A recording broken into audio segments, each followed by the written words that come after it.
Here we go again, thought the sullen guy in the raincoat. Through strong gusts of wind and thickets of tall grass, he walked forward. In the distance, a glow emanated from the ruins. This place looks like an altar, said the young man as he approached the fire. Just as suddenly the small bonfire became a wall of fire. And before the boy's eyes was already an eye of fire. It moved toward the confused boy. He reflexively closed himself against the heat. But it didn't seem to help, and the fire had a new vessel. With a scream, the boy woke up. 11-inch, this is really evil. Lately I've been having this dream all the time and it's getting any clearer. With these thoughts, he collapsed back into bed.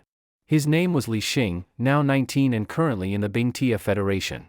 It is located in the northern part of the Xia country. Without the ability to speak their language, he earns money by transporting building materials. 2 years ago, his father was badly injured at a construction site. When he arrived at the hospital, they were told he could not be saved and died. The construction site refused to pay compensation. One of the heads just gave 50,000 yuan from his pocket. I don't want to but can only endure. Looked angrily at Li Xing. Working at the construction site is very tiring, but his father is gone and he has to support his family. But most importantly, he has no regrets.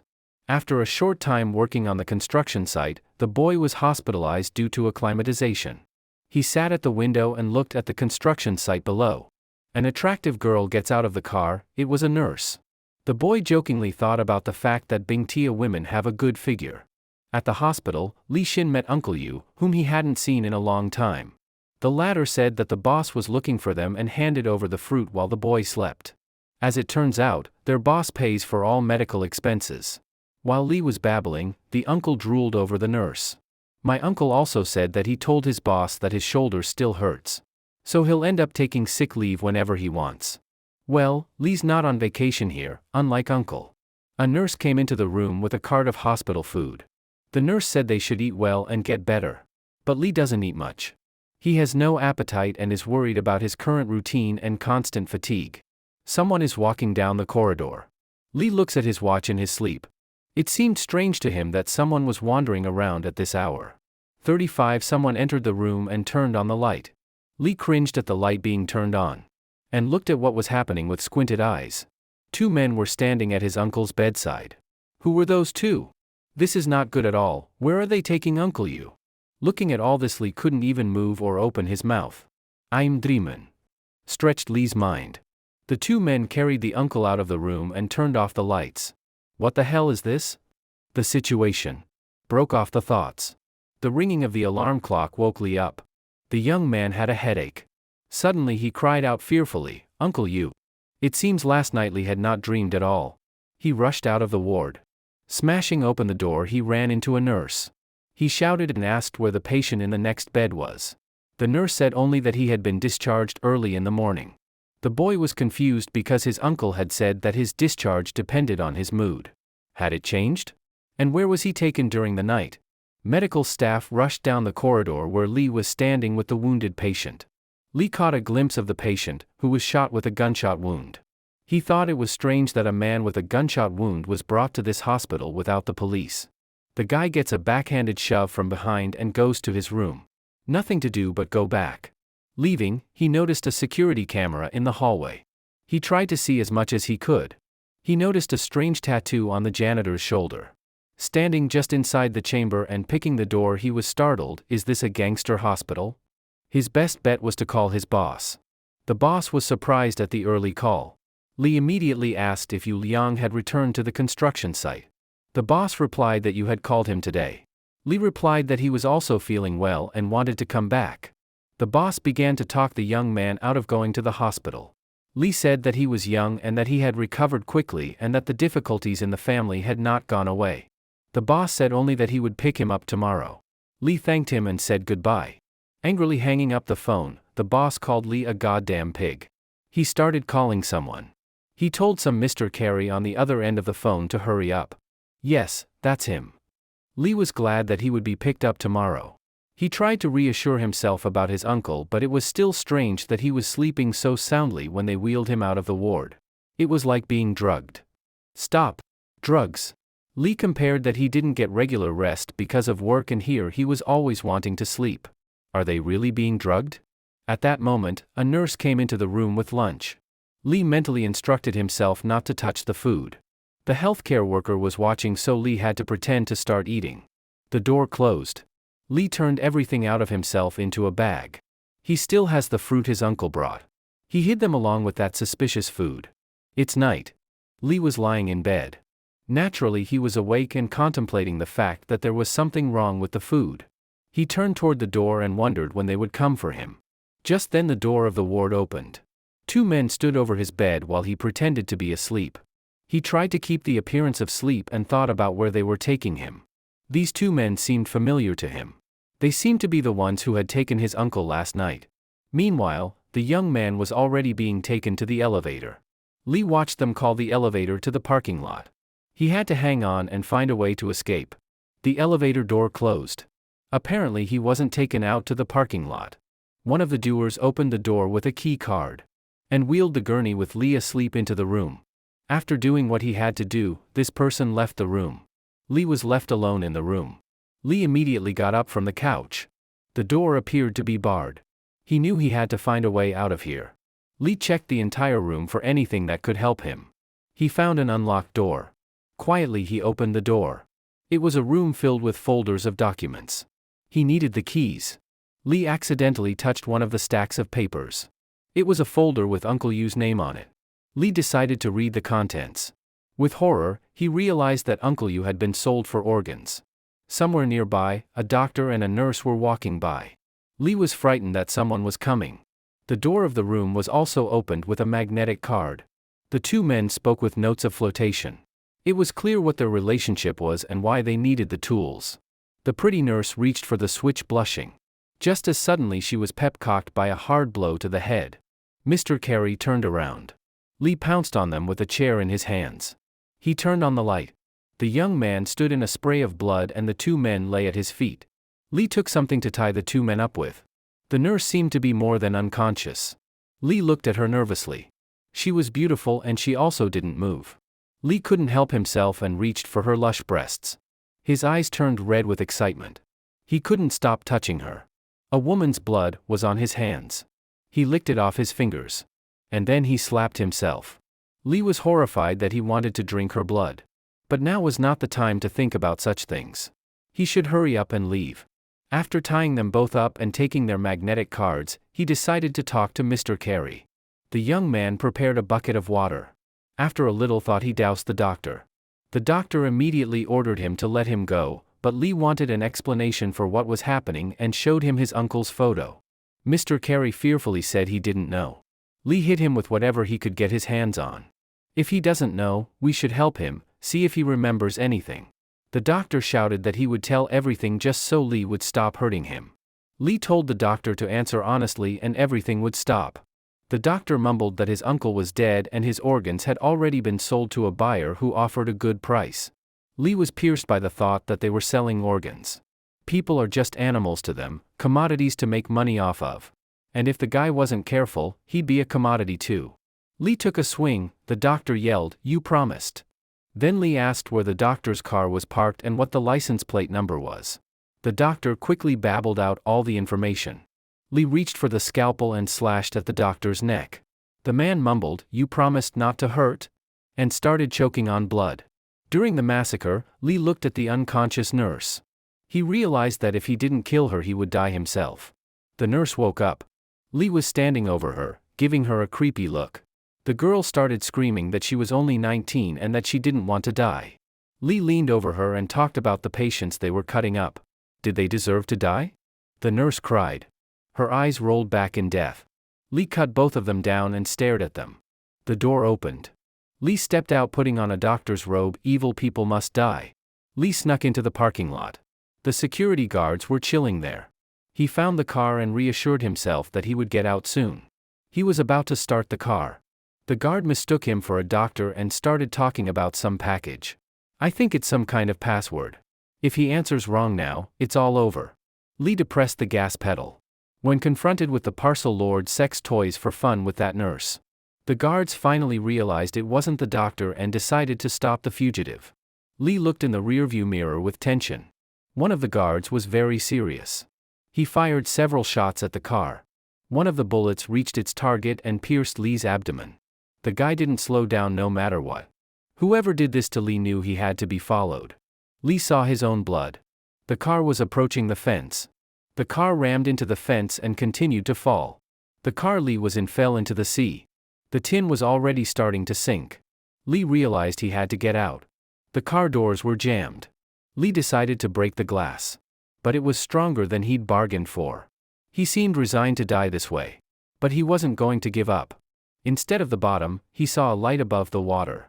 He somehow got out of the car. Woke up on the shore by the light of the sun. He didn't realize how he got here. He tried to realize where he was. He immediately remembered that he had been shot and had fallen into the sea while in the locked car. He examined his stomach and there was no wound. Is he asleep? Li decided he needed to get up higher and look around. As he moved, he tried to see what this place was like. There was nothing here but rocks and it was as quiet as a graveyard. His feet stopped at the skull of a bird. He kicked the skull. And she skipped down the rocks like a jumper. He wanted to find someone else here. He thought there was someone behind the rocks. So he started walking briskly around the rocks. In front of him was an enormous flower. It was a monster. What is this enormous thing? What kind of living flower is this? He decided to take a good look at this strange huge plant. Looked inside the mouth. The flower went berserk. Li fell into the trap. The overgrown flower pounced on Li with a jerk. Li had no choice but to fend off the unknown monster's attack with his bare hands. But the flower existed for killing and comedy. Li experienced a searing pain. The flower was huge. It had already wrapped its branches around the boy's leg. Li noticed the vines starting to wrap around his arm. Li realized that the flower intended to swallow him, but he was losing strength. The ominous flower had already wrapped around almost all of the guy's body. With its mouth, it intended to attack. Clawing at the boy's shoulder, it caused him unbearable pain. Li was swallowed. He saw his mother and sister. Mom, cease. He reached for the mirage. Le yelled, no. What will they do if I die? You want to eat me? I'll do it first. I won't die alone, you'll die with me. The guy was able to free his arm. And then he was completely free. He spit out a piece of the monster's flesh. The flower froze for a moment and drooled. The monster picked up the drool. And again it swooped up behind the boy to attack. Once again Li found himself surrounded by the ugly creature's body. He began to tear through the soft tissue of the monster's body. And reached something smooth and scarlet. He clutched at his arm with all his might. The boy's eyes shot fire. He gripped the creature's heart in his fist. The flower was pierced with pain. The boy ripped out the creature's vital organ with a deft movement. The huge flower was defeated and Li stood frozen over it. Flames formed around his body. Li stood in a triumphant pose covered in flames. What happened? Downloading. System activated. That feeling. The car is pulled out of the water. The very same security guards are standing on the dock waiting for the car to be extracted completely. As soon as the car is completely out of the water, the shooter makes a call. He said there was no body in the car, but because of his injuries, he shouldn't have survived. On the other side of the phone they told him they wanted to see him alive or dead, keep looking. Yes, replied the gunman obediently. Li in a doctor's gown lay on the beach. He could barely keep his eyes open. With difficulty he managed to lean on his knees. He tried to look around. There was a town and a fork in the road in front of him. He remembered what he had experienced a moment ago. And began to examine himself. His wound had healed, though the bullet was still inside.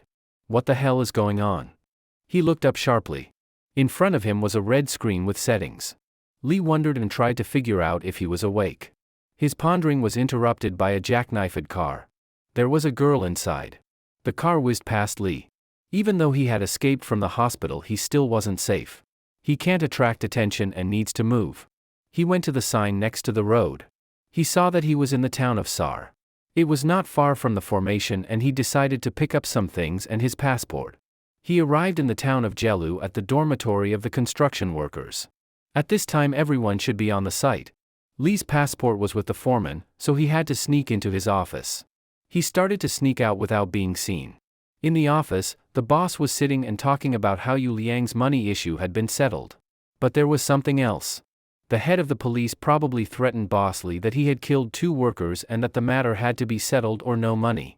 He only replied that he has the boy's passport and if he's alive, he'll come back for him. Li carefully overheard this conversation. He was sickened that the two men were in on it. Li was dumbfounded and began to assume that his father was also the victim of a conspiracy by these two non-humans. The guy hit a bottle. The one who shot Li gestured for everyone to be quiet. The blonde guy went to where Li was hiding. All he saw was a cat running. Li managed to run around the corner of the building.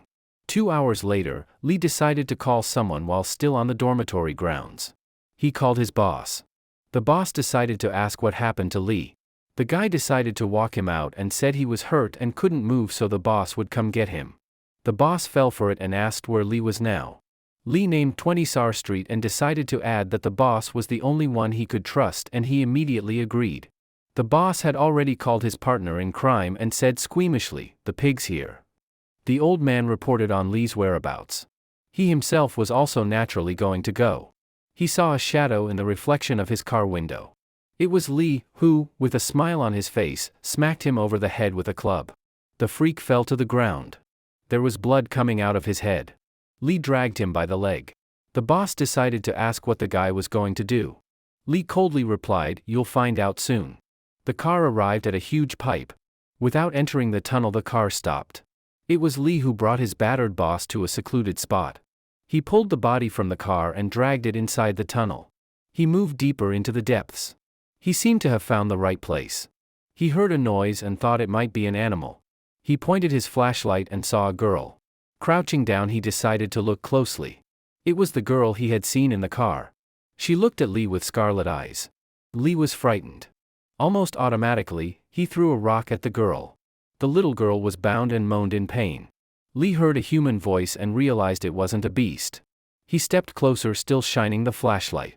He realized he had hit the girl. I think she'd been kidnapped. Or decided to imprison her here after all. He decided to ask the child if she was okay and if she understood him. The girl asked who he was and if her brother had sent him. The girl's name turned out to be Anna. Li remembered her definitively. He saw her this morning. She was knocking on the window of a passing car. He realized that she was asking for help then. Li moved closer and began to untie her. At the same time, he decided to ask her if she knew where those who had brought her had gone and how many there were. Anna said that there were 2 of them and that they had left her here in a hurry. Li looked at her and thought that she was very good as a young ice empress. When Li had finished with the ropes, Anna threw herself on top of him and hugged him. As it turned out, she was afraid of the mouse. That young girl has grown up, thought Li. Suddenly her eyes turned scarlet again. Anna said her legs were getting stiff and asked him to carry her away. Li was puzzled and didn't realize what was going on. Did he look like a lecher? He wants to live a little longer. He put a cell phone in her hand and told her to call the police. Going upstairs, he said that was all he could do to help her. Anna realized she couldn't just let him go. She started babbling about how she was scared to be alone and that she needed him to stay.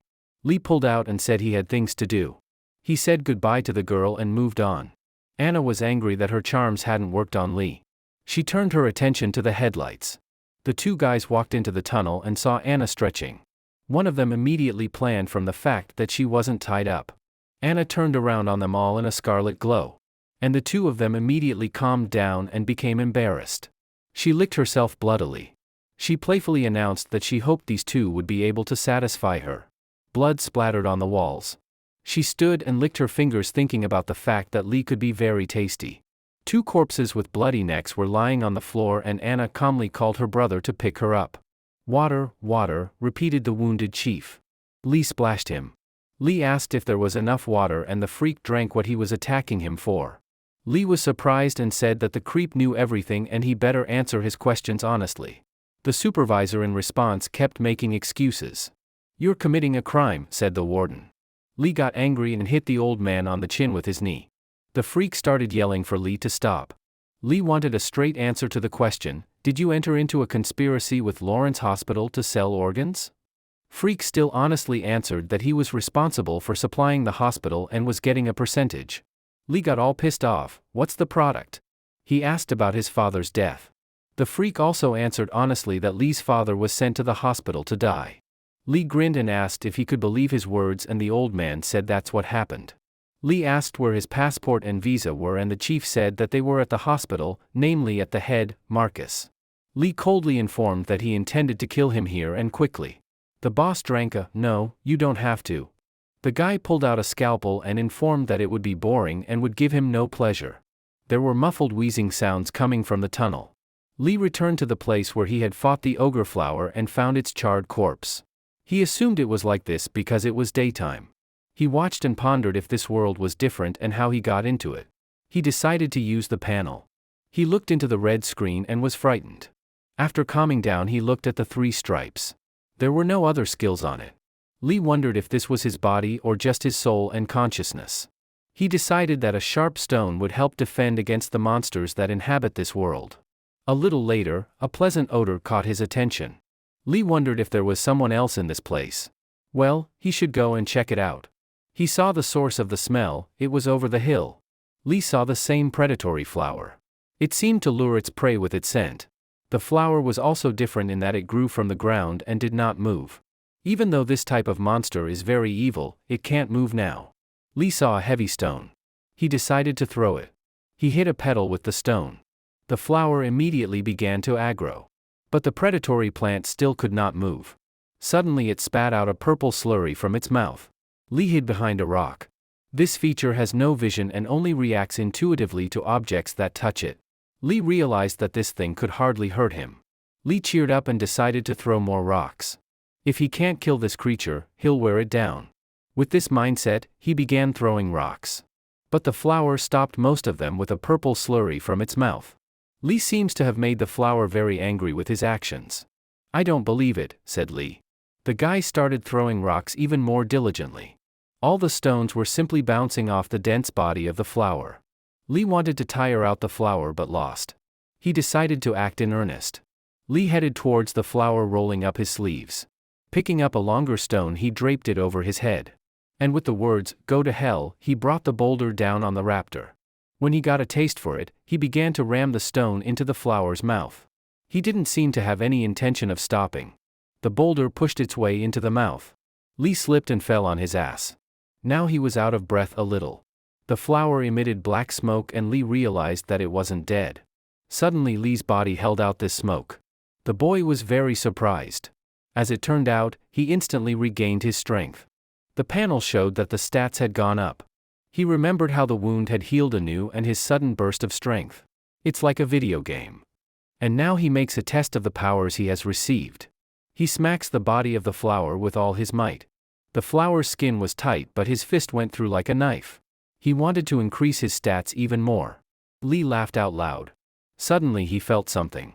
Li turned around. "What is it?" "A black cloud with 2 pairs of red eyes." Li looked but didn't realize what the hell it was. Li tired. "What's going on?" The guy's body was glowing and disintegrating. He was lying there not moving. Li in a deep sleep. He opened his eyes. He yawned vigorously and realized that he had fallen asleep after tormenting his boss and was fighting that monster in his dream. He had gotten used to falling asleep in that world.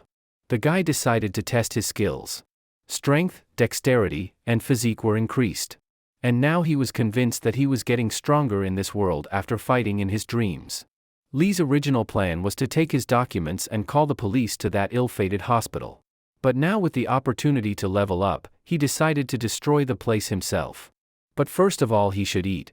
As his stomach filled up, he realized that as his strength grew, so did his appetite, which meant he needed money. On the news he heard the name of the hospital. The news also reported that the prime suspect was on the run and the sheriff said he would do everything he could to catch the culprit.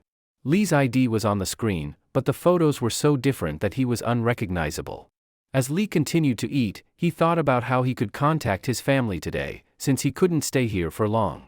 After making a small stock of food and water, he decided to lay low for a couple of days. Someone sat in his car and drove the supplies. Li shouted at the thief. And the thief came out at him with a knife and told him to give up his money and car keys. Li saw empty food boxes. He approached the thief and the thief yelled, "Hurry up." Li grabbed his arm. And he punched the thief in the chin with his fist. "This is my last ration." "Oh, shit," he knocked the big guy out. He was lying there bloody with his teeth chattering. His hand was shaking. "I killed again." He just wanted to teach him a lesson, but... Li blushed and shouted. He couldn't believe he felt the pleasure of killing. Did the increase in strength affect his consciousness? The tunnels are already familiar. Li covers the corpse with a piece of metal and apologizes. Got on and drove off, leaving the corpse in the junkyard. Li is back in another reality and trying to figure out where those black shadows went. He discovers that yesterday's flower was weathered and perhaps those black shadows were attracted by the rot of the dying flower. He ran his finger over the fossilized ash. Li realized it was corrosion. All that was left was a dilapidated skeleton. Among the remains he found a sharp bone that had not been undigested by the flower and was therefore strong. Testing it against a rock, he realized it was sharp enough to be a dagger. This broken bone looked familiar to him. And Li realized that everything everywhere was bone. This place was more dangerous than he had imagined.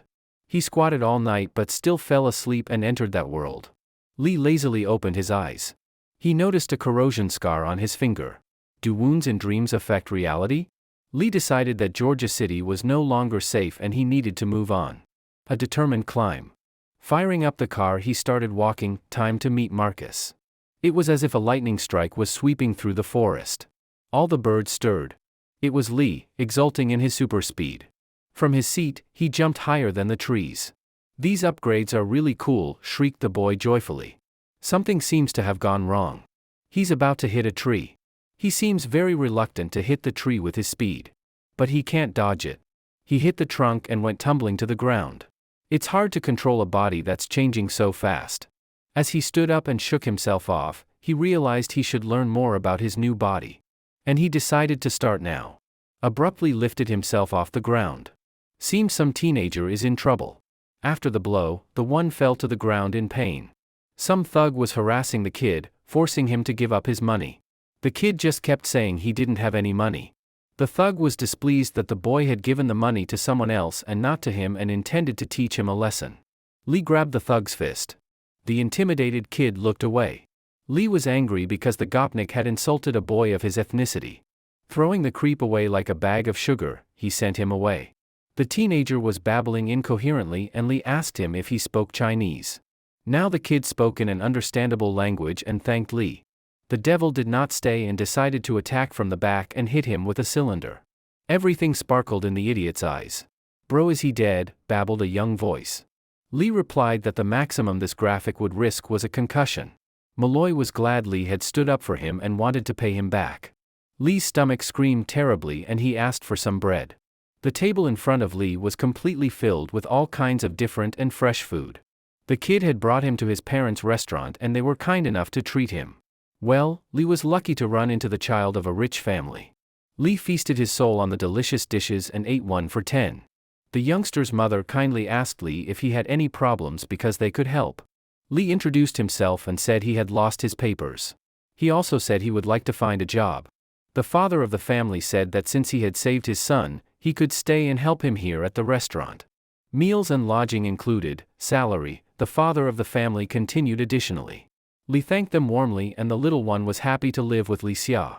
The grandfather was kind to Li and gave him a cell phone to use, so he decided to call his mother first and let her know that he was safe. Mom picked up the phone and Li cried. The mother said she had heard the news and was very worried. Li through his teeth reassured her and said he would be home soon. He decided to earn some money and give it to his mother when he returned. Just let her wait. The predatory flower attacks again. Li is confident in his abilities and so apologizes to the scarecrow. He uses that sharp and sturdy bone. He smashes it into the behemoth's head and makes a laceration. Pulling it off the ground, he pierces the bone deeper and deeper. Go to hell, merrily chants the guy.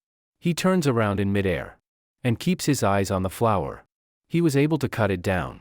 The carnivorous flower is defeated and Li absorbs his powers. He realizes they are no good for him now. Looking at the panel, he plans to fight higher-level monsters to become stronger. He seems to have worked very hard while he slept, so he looks very tired. Outside Li's door was waiting for the little one who had prepared a dictation for Li to learn the language. It seems that little Chui wants to help him learn as much as possible. While studying and working at the restaurant, Li was surprised that not only his body but also his memory became better. He memorizes all new words and phrases just by reading them once. Wu came over and said it was time for Xia to test his language skills and go grocery shopping. Ukai grandpa, rapliali. Li drove in the car and planned his route because the market was not far away and he still had to check if the kid was dead. He went into the tunnel. When he saw the ropes, he realized that someone had been rescued. Outside the tunnel he heard a loud noise. It was a biker gang. A biker with a bat asked pointing at Li, "Is that the guy?" According to him, all Chinese look alike. We should just take him to the boss. Everyone was happy to start the hunt. Li realized these guys are from Marcus. What inflammation, he wants to see him too. Li sprinted up and smacked one of the thugs in the face with his fist. The Hulk collapsed unconscious. Li threw them all around with ease, and some of them were terrified. His eyes sparkled. Everyone he was in asked where Marcus was. "Tell me where Marcus is?" Punch after punch. Grabbing one of them by the head he squeezed the skull so that it would burst a little more. "I don't think you want to see your brains explode, do you?" The terrified thug started yelling that he would tell all. Li let the sufferer go and threatened to kill him if he lied. The talkative big man said that Marcus' territory was in Yanbu, but he didn't know where it was. Urkus confronted them and said he would give a reward for the capture of the Chinaman. "Please let me go," wailed the grown man. Li snatched the sheet from his hands and kicked him in the face. Gopnik flopped back against the wall unconscious. Li shifted his gaze from the victim to the floor. What was happening to his thirst and hunger now? It was similar to what had happened then. Li decided not to waste Nina's time doing anything other than getting Marcus out of the way. While shopping for groceries, Li pondered the fact that Marcus is the boss of a transnational company but is actually secretly running the smuggling trade in Yanbu. Well, a man like that must have good security. I need to find out more about him. That boy appeared behind Li. Li started to say that he was late today. But the kid woke up late and now he's late. Li thought the kid seemed kind of weird today. Li fell asleep. He seems to be having an active dream. He kills some monster again, deftly cutting the flesh with a bone. It was a carnivorous flower. Li has already handled it and absorbs the energy. This was already the 7th and he wondered how much his stats would increase by now.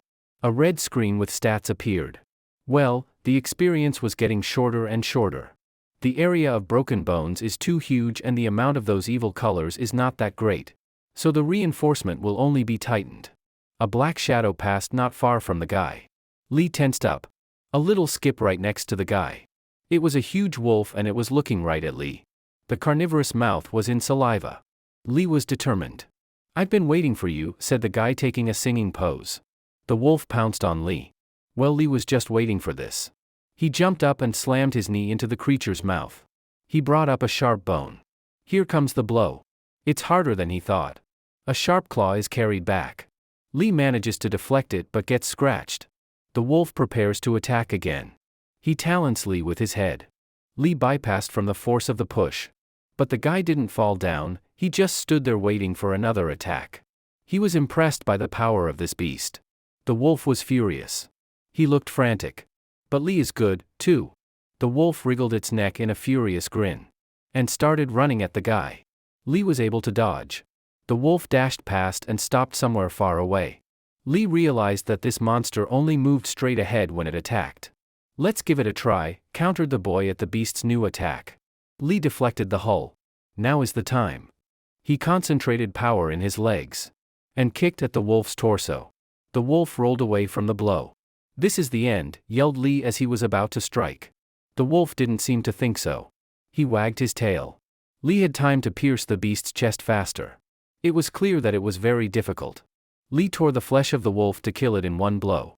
The wolf's eyes reflected the boy's face. Blood flowing. The wolf is dead and Li is lying next to it without strength. A red screen with characteristics appears. As a result, the performance was doubled. Li felt the pain in his body. His body was covered with growths. What's happening? Li's eyes became like the eyes of a wolf. He was breaking the ground with his hands. Is he turning into a monster? He was in a lot of pain. His body was changing. Li began to feel thirsty for blood. Already he had put his tongue near the pool of blood. Grabbed himself by the neck for no reason. "I'm not going to do this," he started tearing at the clothes on his chest. "A monster can't take over my mind," yelled Li and scratched his chest until it bled. Instead of skin there was already the hide of the beast there. Li agonized and held back.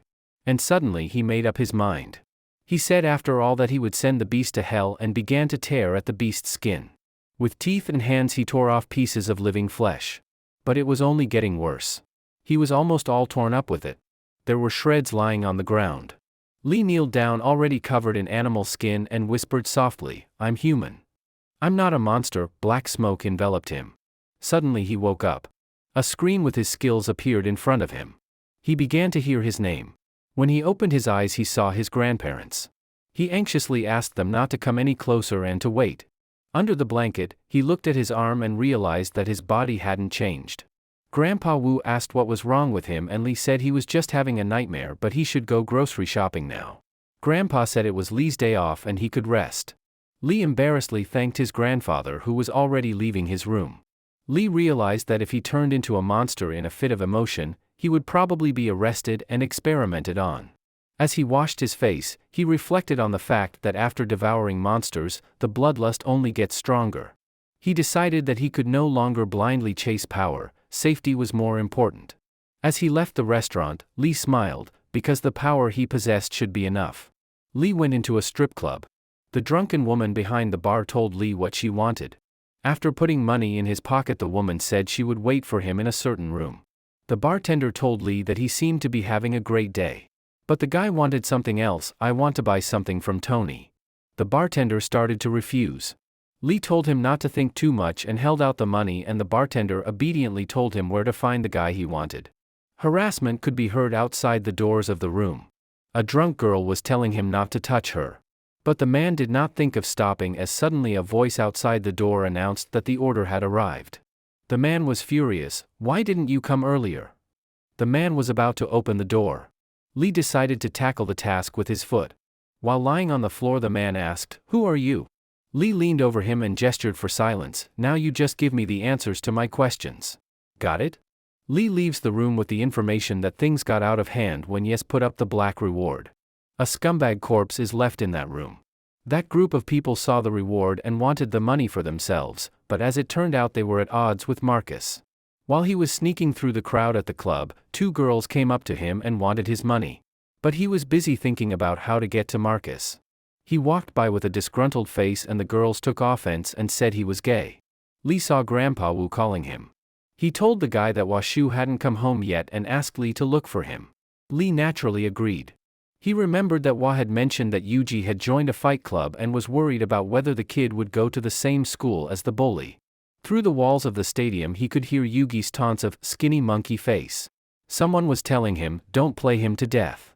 Yuji was being beaten up by Wa, who was wearing protective gear. The bully was punching with his bare fists, aiming at his exposed face. Wa fell and hit his head on the floor. Wa asked not to hit him, but Yugi only said that they were sparring partners and they were only sparring. Li said, looking for the weak to spar. It seems the fight club is just a bully club. Everyone in the room glanced at Li. One of the bullies angrily said, you must want to die if you came here. Yugi intervened and said that Li was his enemy and he would deal with him himself. Yugi told Li that he only joined this club to kick his ass. Li was silent in response. Yugi smugly thought Li was too scared to answer him and was getting ready to strike.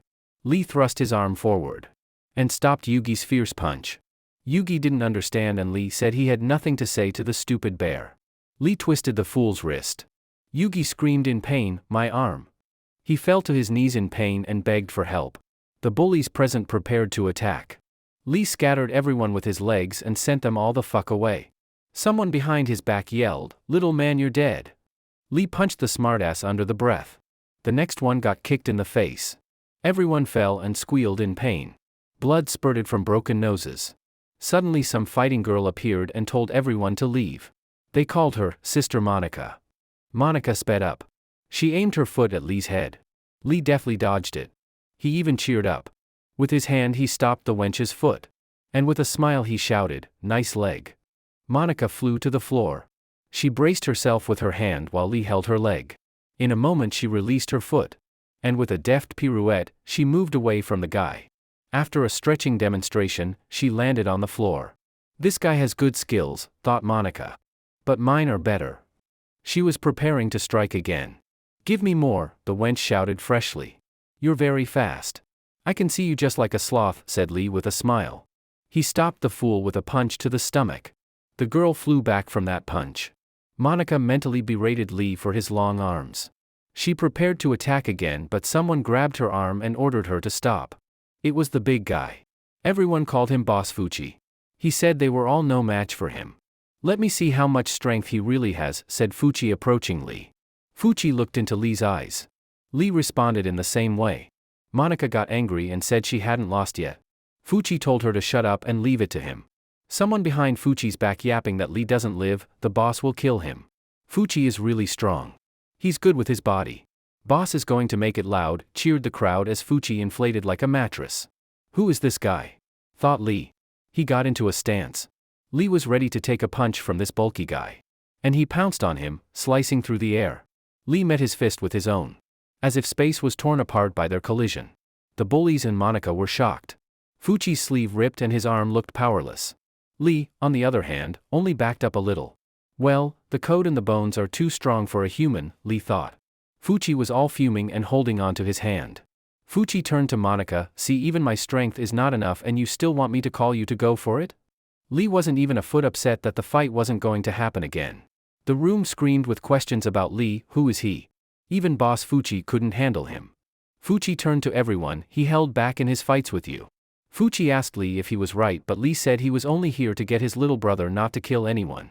Fuchi pointed at Yuji and said he would take care of this scumbag who likes to bully the weak, he doesn't deserve to stay in the fight club. He also promised that Li's younger brother would be under his protection. What are you talking about? Asked Li seriously. Fuchi came over and suggested we talk somewhere else and Li agreed. Li asked Wa to go back to the classroom and wait for him there. Little of course agreed.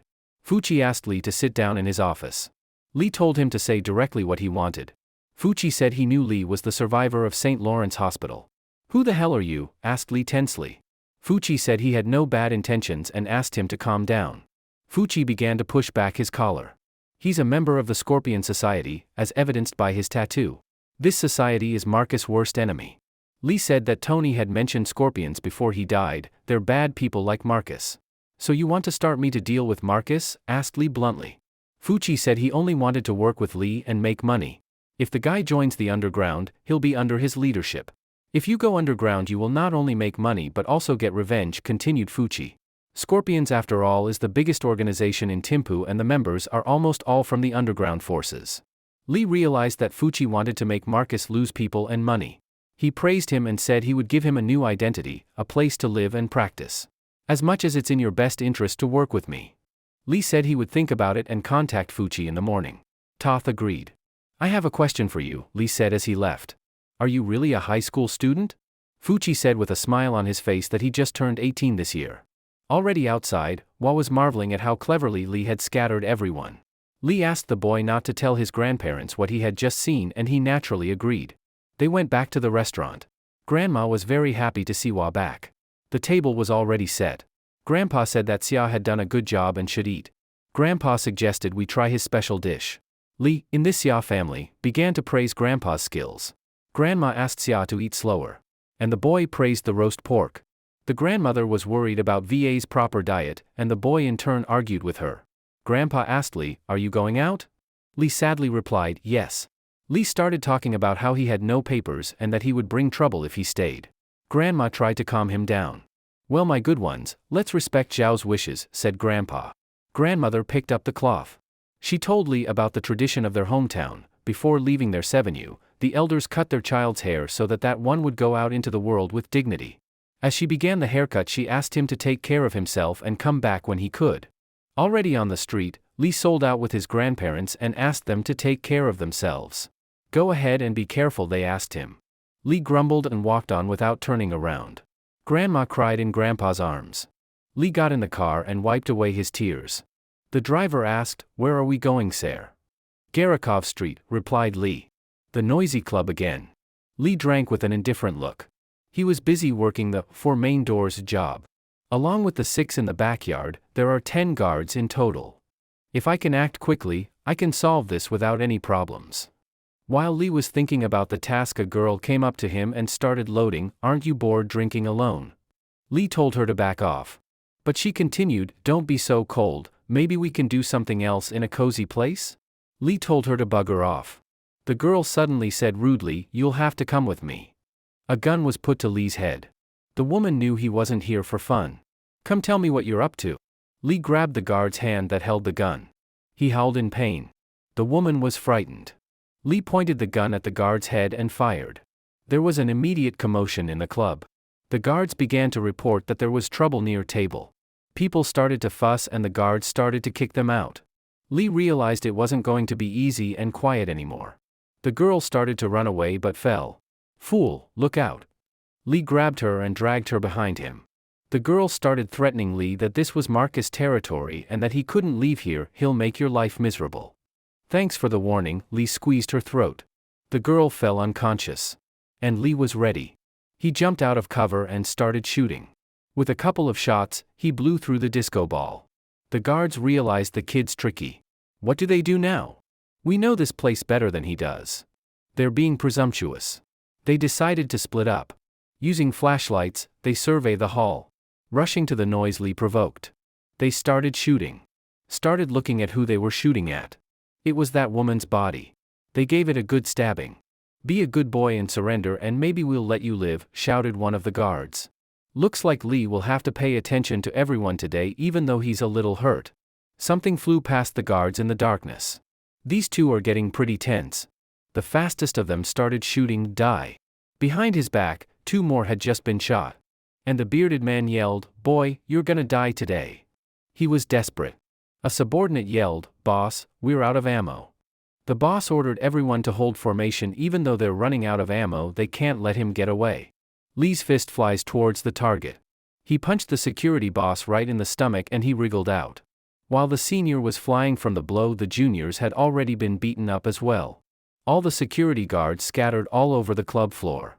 The second squad arrived inside the bar and started shooting at Li. "That damn bastard is in there." When the smoke from the gunshots cleared, they realized he was out of sight again. Li started shooting at them from a secluded spot. All of his targets meekly caught the bullets with their bodies. The survivors were panicked and crouched on the floor. "That guy is like a ghost," through a fear-clouded mind spoke one of the guards. In desperation, one of the survivors screamed in hopes of hearing at least one other survivor calling for help. "Somebody give me ammo, quick!" yelled the man. Li put the gun to his temple and said quietly, "You're the only one who survived." Li grinned snidely, standing to his full height in front of the survivor, and tossed the gun away. He bent down and picked up something on the floor. It was a lighter. He lit it and moved toward the exit. Slipping the lighter over his shoulder, leaving the club, Li said, "Marcus, the game is officially on." Li calmly walked out of the club in one piece. And the club was already in full blaze with beautiful strong flames. Li seems to have moved into a hotel with a love theme. A hot shower filled the bathroom with steam. Li stood under the flow of water, propping up the wall with his hands. The water flowed meekly onto the floor, then into the drain. He was unlucky today. Li had been hit by a single bullet just below his navel. Blood was still slowly gushing out of the wound. He clenched a small towel in his teeth to make it easier to bear the pain. And he started pulling the bullet out with his fingers. From the look on his face, removing the bullet was more painful than the bullet itself. Blood ran down the tile in a spot of water. Li was exhausted from the pain. Finally, that unfortunate bullet fragment hit the tile. Walking out of the bathroom, Li pondered what he was too unskilled at in a gunfight. "If I get shot once, I'll be dead." In the room, a man and a woman sat scared. Oh yes, Li decided to use their bathroom. He told them not to worry because he would be leaving soon. "You're not looking for trouble, are you?" he asked the two men as he walked past. Li decided to have some fun and scare the two men that he would grieve their dogs if they gave him any trouble. The girl and the fat man got even more scared. Li laid down on the bed bossily and decided to look at his levels. When the red screen appeared, Li was surprised. "What's another flesh mutation?" he exclaimed. "It's because of my turning into a monster." Then, Li remembered how after killing the wolf he started to turn into a monster. "Goddamn X-Men, fuck it," Li half smiled and turned out the light.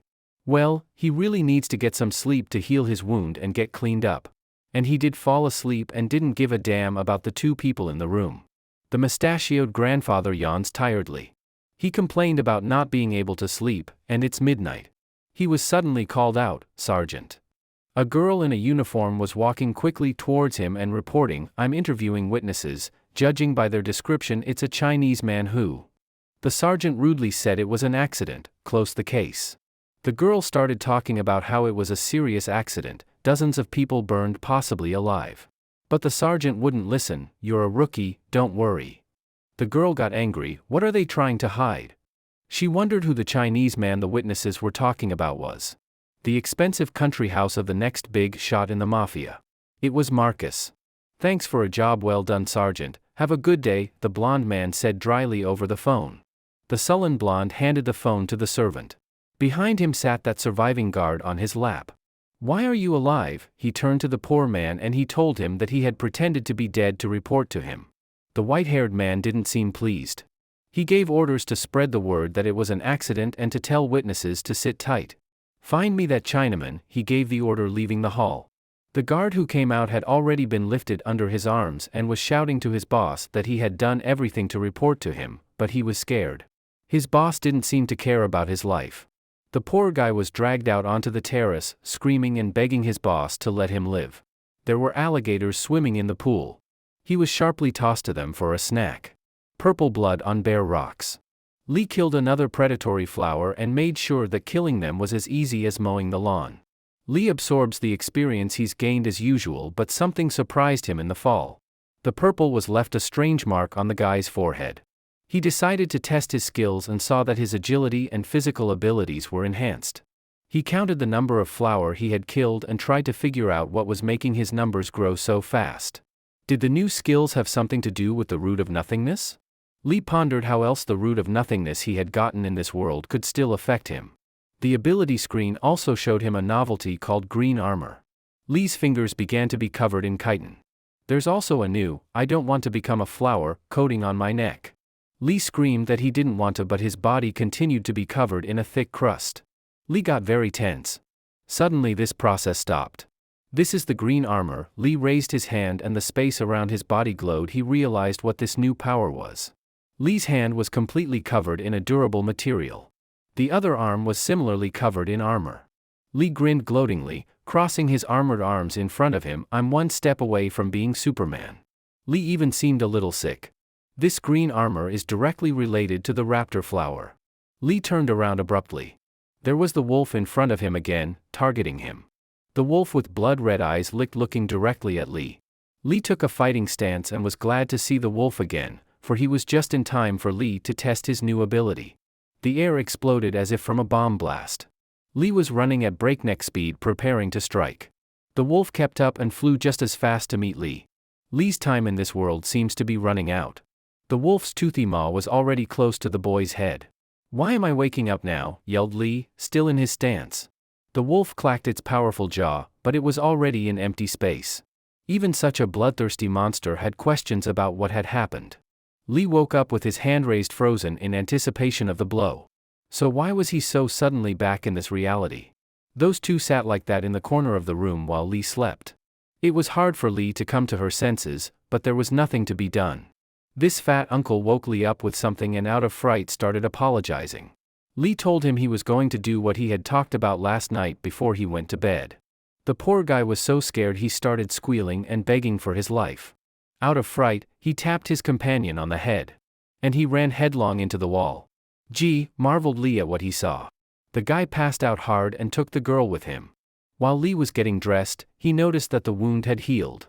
He wondered if it was so easy to wake him up. Li tested the skills and thought about the fact that the skills acquired in that world did not physically manifest in this one. He noticed that his speed had increased. Could it be due to the other enhancements? Li didn't really understand anything. He decided whatever it was he couldn't use it blindly. Li left the hotel room. The head of the fight club is going all out in the chest press. Li said a polite hello to the laborer. Fuchi starts harping on the fact that Li made a mess of things yesterday and pretends nothing happened. Li tried to soften the situation with a laugh, but Fuchi was not pleased. Fuchi said that Marcus knows what Li did yesterday. Li joked, "What's the bounty on my head now? Were you scared?" asked Li. Fuchi looked at Li with a serious look. Li brushed it off, then forget cooperating, "I don't want to pull you out." Fuchi put his hand on Li's shoulder and said, "If you're not afraid, what am I afraid of?" Li asked back, "And what are you afraid of?" Fuchi changed the subject a bit and started praising Li, still holding his shoulder in the same friendly way. Li opened a can of soda. Fuchi started telling Li about underground fist fights and how the two of them could make good money from them. Pretend to be a rookie, raise the stakes to win and take all the money, suggested Weather, sipping a soda. Li understood the system of this whole pig-eat-tiger game. Fuchi kept talking about the nuances and how Li didn't have to worry about the budget because he was investing money and Li was investing power. Li said he believes Fuchi. But I thought I'd ask you straight out, will you organize a fake fight for me for money?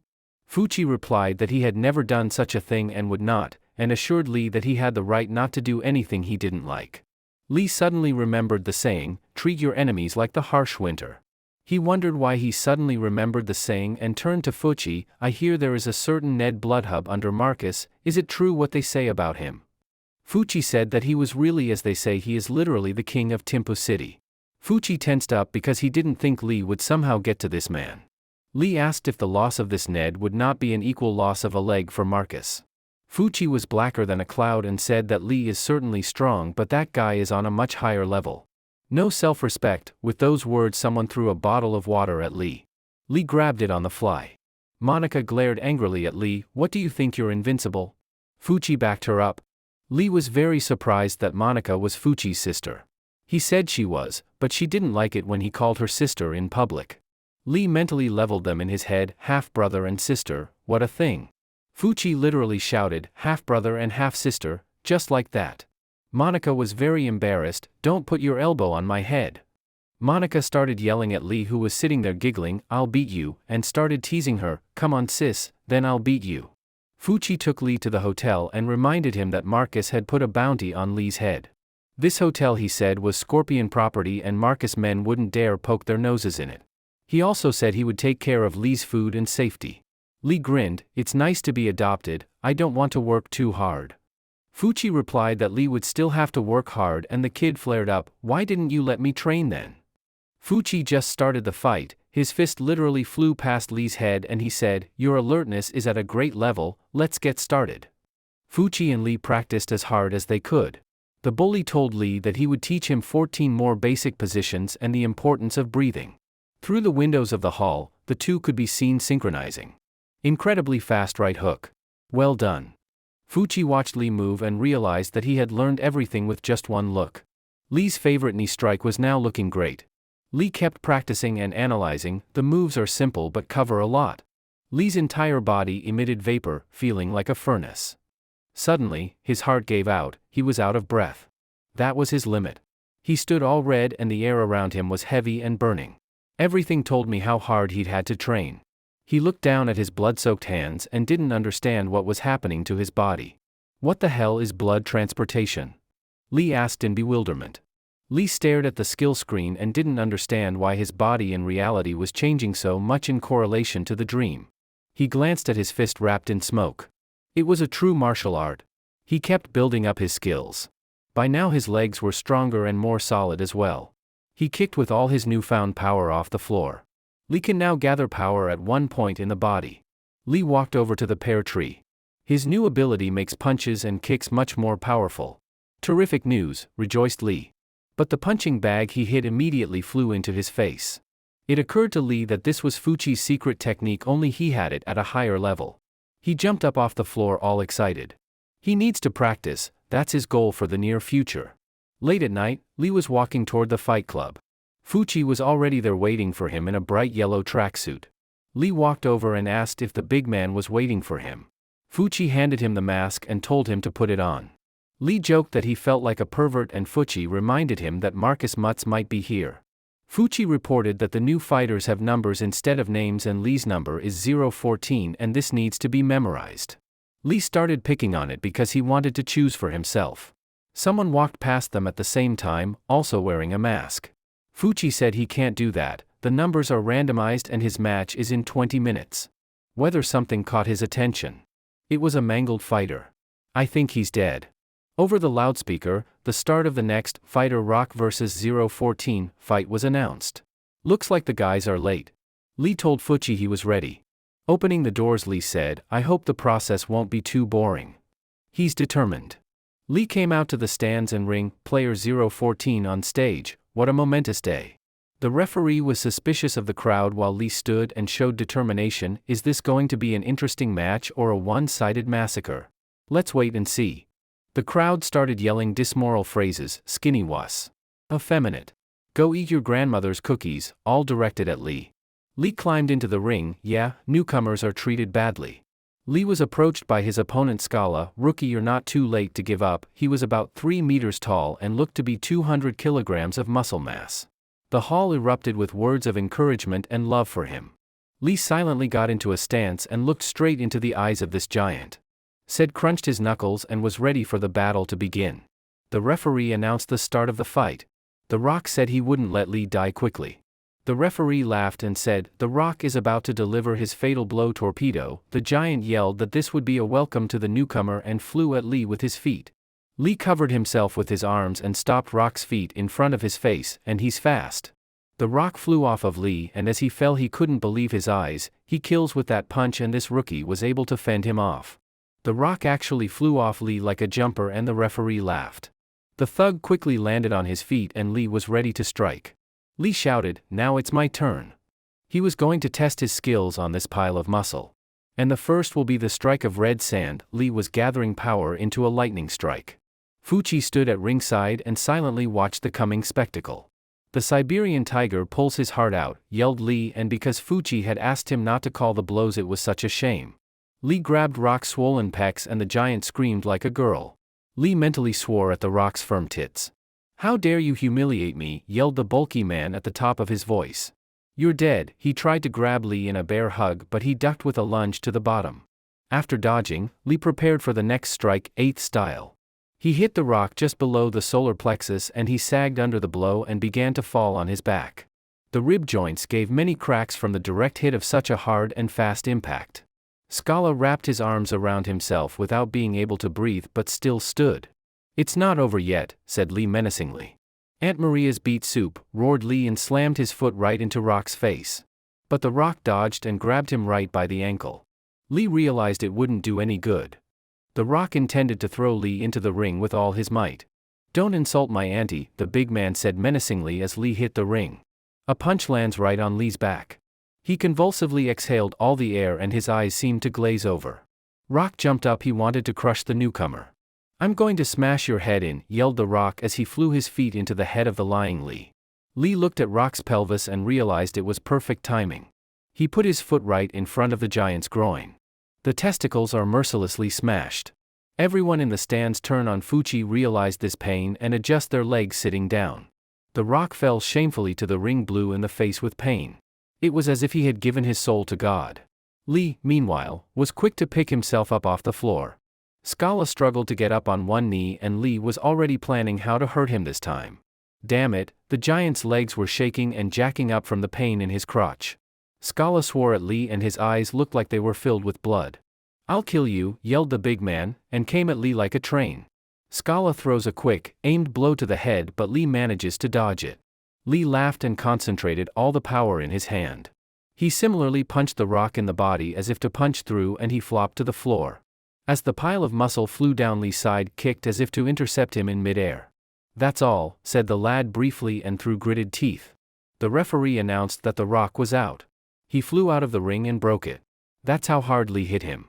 The hall filled with whispers of, "I didn't realize this guy was this good," and the Rock lay there not breathing. The referee raised Li's hand to declare him the winner. "Shout out his title." Someone yelled, "Pale Dead Face," the loudest. And all the bleachers exploded with the name, "Pale Dead Face, Pale Dead Face, Pale Dead Face, Pale Dead Face." Li walked off stage giving the middle finger without even turning around. Crazy people. Someone was standing in the locker room waiting nervously for the rookie to be killed by the Rock, but Li walked into the room. The man greeted Li and even smiled at him. Li coldly replied, "Back off, he doesn't need friends here." "What the hell? Undisciplined asshole," yelled the fighter and was about to hit Li. Li didn't even move at the sight of a fist in front of his face. Suddenly, someone shouted, "Stop." It was Fuchi, the fighter, stunned, looking at him as he was a head and a half shorter, even her looking up groomed hair. "Is this yours?" asked Li. Fuchi told him to go back and he would come to him later. "Don't be late," stretched out Li, leaving the room. That sharp fighter started yelling, "Are you so sure of that little bastard? I want to fight him. I think that man is just too confident. Don't you understand me?" Fuchi asked menacingly, looking down at the arrogant boy with a hand on his shoulder. The man immediately shut up. He began to sweat with anger and fear in front of Fuchi while he asked, "Or do my words no longer carry weight?" The man clenched his fists and obediently agreed with Fuchi. Then Fuchi turned and walked away, and the fighter was literally fuming with jealousy and anger. We'll see about that.